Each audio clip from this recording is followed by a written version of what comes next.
Non mais attends, une suite à Watchmen? Une suite à Watchmen? C'est quoi la prochaine étape? Une fin à l'histoire sans fin, c'est ça?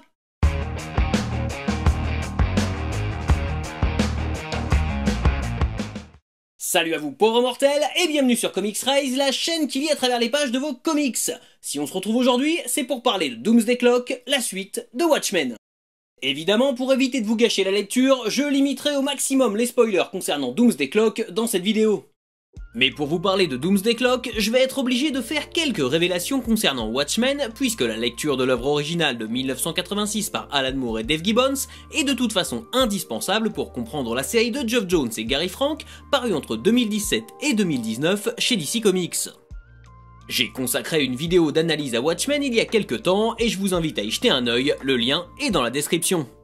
Bon et ben pour commencer, Doomsday Clock, qu'est-ce que ça raconte exactement ? L'histoire commence en 1992, soit 7 années après les événements de Watchmen, et brise dès le début la fin ouverte du récit original pour nous dévoiler le sort du monde après la catastrophe provoquée par Ozymandias.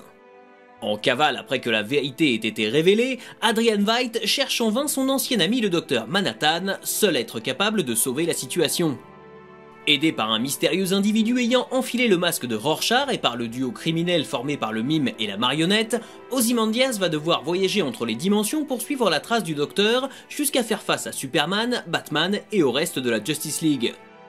Quel est le véritable objectif de Veidt? Qui est ce nouveau Rorschach et quel sort attend l'univers d'ici? Autant de questions qui vont trouver leur réponse dans cette saga unique en son genre, puisqu'elle marque officiellement la rencontre entre les personnages de Watchmen et les super-héros de DC Comics. Si l'idée paraîtra aussi alléchante que blasphématoire, qu'est-ce que ça vaut vraiment Doomsday Clock? J'éviterai bien évidemment de vous révéler les points clés de l'intrigue, mais je peux quand même vous parler des qualités du récit de Jones et Frank.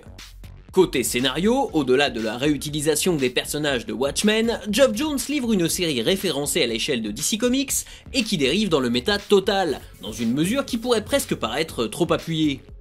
Sans aller jusqu'à singer Alan Moore, on ressent la volonté d'aborder l'univers de l'éditeur américain avec un angle introspectif, principalement à travers l'emploi de Superman, replacé au centre de l'univers DC comme une sorte d'élément déclencheur du genre super-héroïque. Au passage, Doomsday Clock commence en 1992, soit la même année que l'arc narratif de la mort de Superman tué par Doomsday, et autant vous dire que ce n'est là qu'une référence à l'univers DC parmi tant d'autres. Si le début de Doomsday Clock s'évertue surtout à rationaliser et justifier la rencontre des deux univers, la deuxième partie du récit se transforme en un crossover massif dont seul DC Comics a le secret. Opportunité pour Jones d'utiliser de nombreux personnages du Golden Age dont certains ont inspiré les héros de Watchmen, façon assez élégante de boucler la boucle et de donner un sens aux actions des différents protagonistes.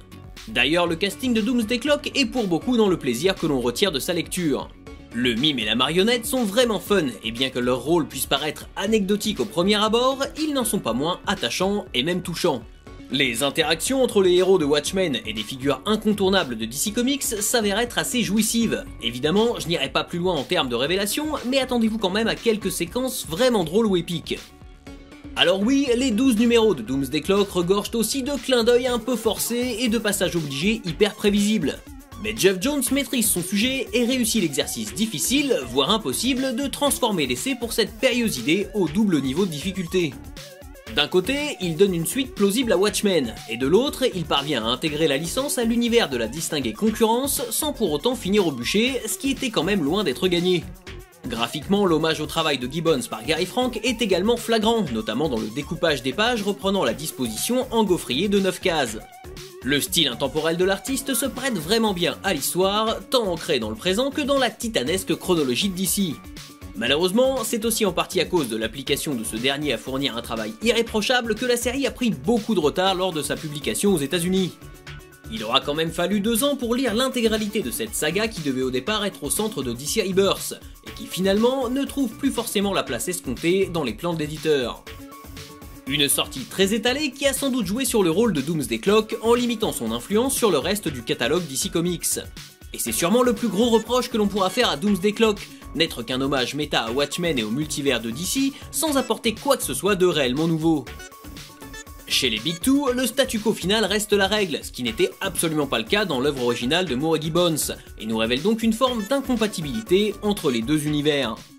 Et ce qu'on peut se demander finalement, c'est est-ce que Watchmen avait besoin d'une suite ? La série originale de Moore Gibbons est pensée comme un tout, si bien qu'aujourd'hui on a tendance à la qualifier de roman graphique alors qu'elle a pourtant été écrite pour être publiée en 12 numéros.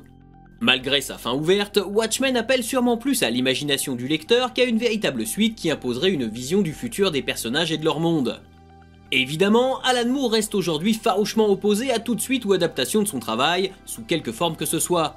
Ce qui n'est pas le cas de Dave Gibbons, qui a notamment été consultant pour la série Watchmen de HBO, explorant, elle aussi, un futur possible à l'univers de Watchmen.